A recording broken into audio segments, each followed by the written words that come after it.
Kanalımdan ve mutfağımdan herkese tekrardan merhabalar. Bugün sizler için hem şekline hem de lezzetine hayran kalacağınız yumuşacık bir çörek tarifi hazırladım. Kahvaltı ve sahur sofralarınıza çok yakışacak bu lezzetli çörek tarifimin hemen detaylarına geçiyorum. İyi seyirler dilerim. Çöreğimin hamuru için gerekli malzemeleri öncesinde hazırladım. Şimdi yoğurma kasemi alıyorum ve içerisine ilk olarak 1 su bardağı ılık sütümü döküyorum. Ardından yine 1 su bardağı ılık suyumu da koyduktan sonra şimdi de içerisine 1 çay bardağı sıvı yağ ilave ediyorum. Bir tane yumurtanın sarısını üzeri için ayırıyorum. Akını da yine hamur malzemelerimin içerisine aktarıyorum. Ve ardından 1 tatlı kaşığı kadar da toz şekerimi ekledikten sonra 1 pakette instant kuru mayamı ilave ediyorum. Sizler elinizde yoksa yarım paket yaş maya da kullanabilirsiniz. Şimdi de tüm malzemeleri bir spatula yardımıyla güzelce karıştırıyorum ve ardından yavaş yavaş ve kontrollü olarak un ilave edeceğim. Burada 5 su bardağı unum var. İlk aşamada yarısını hamur malzemelerimin içerisine alıyorum ve böyle hamurum yoğunlaşana kadar spatula ile güzelce karıştırmaya başlıyorum. Çöreğimizin hamuru yumuşak kıvamlı bir hamur olacak. Bu yüzden unu birden ilave etmeyelim. Yavaş yavaş ve kontrollü olarak unu ekleyerek hamurumu yoğurmaya devam ediyorum. Mayalı hamurlarda ben tuzu en son ilave ediyorum. Mayanın aktifleşmesini etki edeceği için sizler de tuzu sonradan ekleyin. 1 tatlı kaşığı tuzu ekledikten sonra şimdi 6. bardak unumu yine yavaş yavaş ilave ediyorum ve elimle yoğurmaya devam ediyorum. Çörek hamurumu kase içerisinde toparladıktan sonra şimdi de tezgahımın üzerine unlayarak tezgah üzerinde yoğurmaya devam edeceğim. Mayalı hamurlarda yoğurma işlemi önemli. Böyle 5 dakika boyunca özlü güzel bir hamur elde edinceye kadar güzelce hamurumu yoğuruyorum. Şöyle yakından da size kıvamını göstermek istiyorum. Bu şekilde hafif ele yapışan yumuşak kıvamlı bir hamurumuz olacak. Şimdi hamurumu yoğurma kasemin içerisine alarak üzerine de bir kapak kapatarak ortam sıcaklığında en az 45 dakika kadar mayalandırıyorum. Çörek hamurum kenarda mayalanırken ben de çöreğimin iç harcını hazırlayacağım. Bunun için de yarım paket lor peyniri kasemin içerisine aktardım.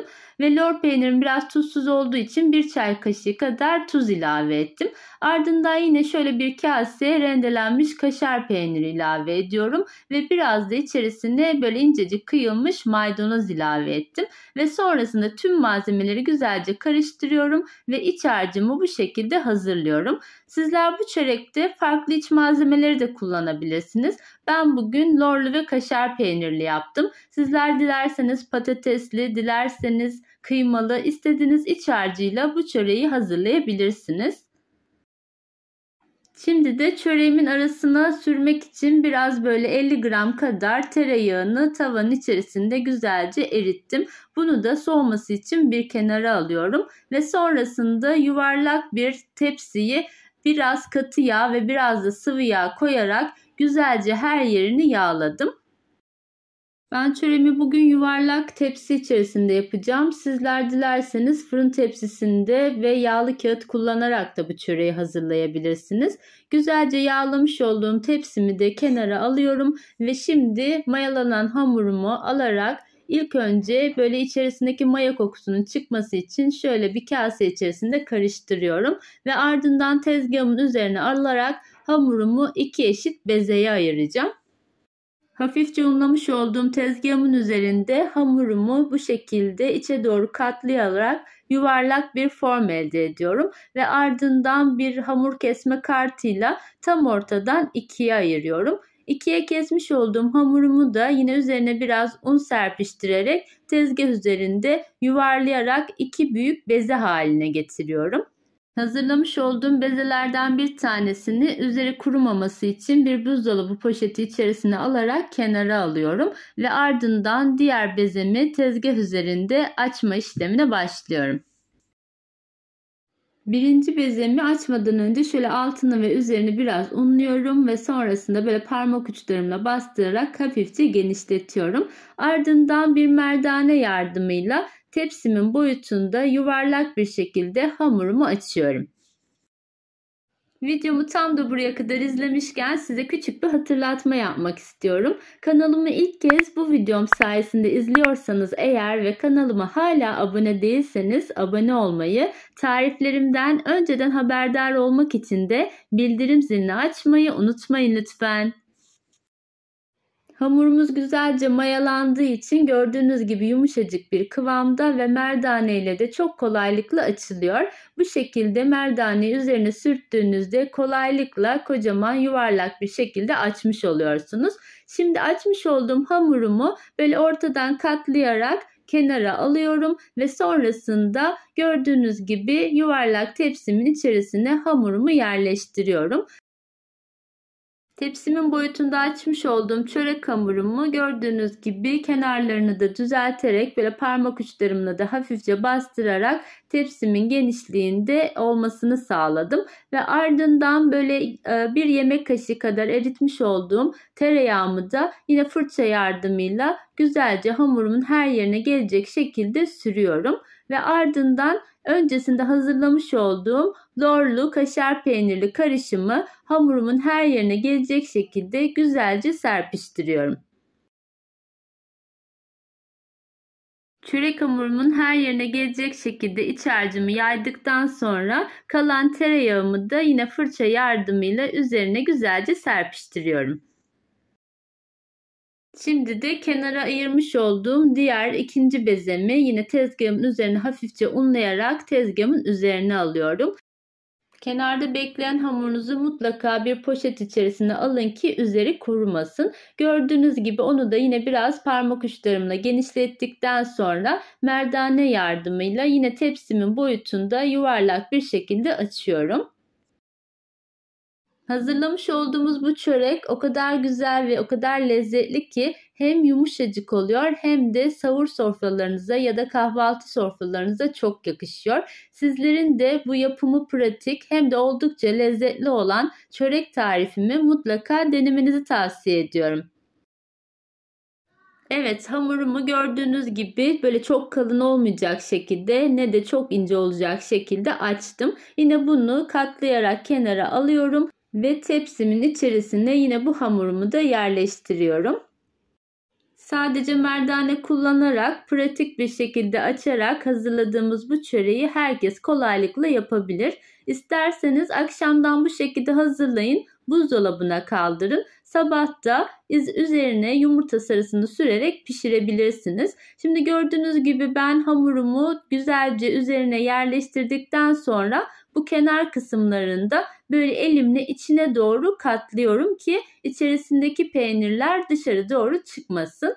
Böyle altına doğru katlamış olduğum hamurumu sonrasında elimle bastırarak güzelce hamurumu yayıyorum tepsi içerisinde ve ardından üzerine bir mutfak örtüsü örterek bu şekilde 10 dakika kadar kenarda tepsi mayasına bırakıyorum.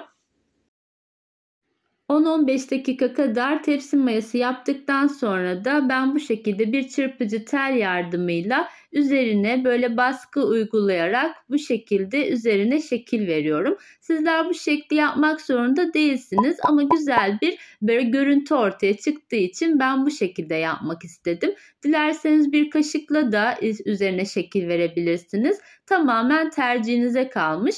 Ben böyle üzerine bastırarak her yerine bu şekilleri verdim ve sonrasında da kenara ayırmış olduğum bir tane yumurta sarımın içerisine bir tatlı kaşığı kadar da sıvı yağ damlattım. Sıvı yağ da böyle hamurunuzun üzerinin parlak olmasını sağlayacak ve yumurta sarımı çörek hamurumun her yerine gelecek şekilde fırça yardımıyla güzelce sürüyorum.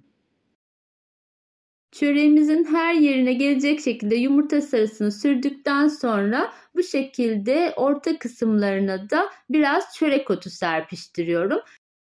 Bu arada fırınımızı da alt üst ayarda fansız olarak 200 derecede açalım ki ısınsın. Çöreğimizi fırına göndermeden en son aşamada da böyle bir bıçakla çöreğimizin üzerine batırarak çöreğimizin çok kabarmaması için bu işlemi yapalım ve önceden ısıtılmış olan fırınımıza pişmesi için çöreğimizi gönderelim. Önceden 5 dakika boyunca ısıtmış olduğum alt üst ayar fansız fırınında 200 derecede çöreğimi pişirdim. Benim çöreğim 25 dakikada bu şekilde üzeri ve altı çok güzel kızarmıştı. Üzerine şöyle bir mutfak örtüsü örterek 2 dakika kadar da böyle bekletiyorum. Fazla uzun süre bekletmeyin ki çöreğinizin altı sulanmasın. Gördüğünüz gibi bu şekilde yumuşacık oldu. Şimdi alt üst ederek de size altını da ne güzel kızardığını göstermek istiyorum. Gördüğünüz gibi çöreğimin üzeri de altı da çok güzel kızardı. Şimdi dinlenen çöreğimi keserek de size iç dokusunu yakından göstermek istiyorum. İlk sıcaklığı geçtikten sonra çöreğimi güzelce dilimliyorum. Ben bu aşamada böyle üçgen olacak şekilde doğradım. Bu şekilde servis ettim. Sizler dilerseniz kopararak da ya da dilerseniz kare kare olarak da dilimleyerek servise hazır hale getirebilirsiniz. Umarım yapımı oldukça pratik, yumuşacık çörek tarifimi sizler de beğenmişsinizdir. Şöyle yakından da göstermek istiyorum. Gördüğünüz gibi hem yumuşacık hem de görüntüsüyle çok güzel bir çörek oldu. Sabah kahvaltı sofralarınıza da çok yakışacak, çok lezzetli bir çörek tarifini bugün sizlere sunmak istedim. Umarım bu tarifimi sizler de beğenmişsinizdir. Tarifimi beğendiyseniz eğer beğeni yapmayı ve kanalıma destek olmak için abone olmayı unutmayın lütfen. Başka güzel tariflerde görüşmek üzere. Hoşça kalın, sağlıcakla kalın.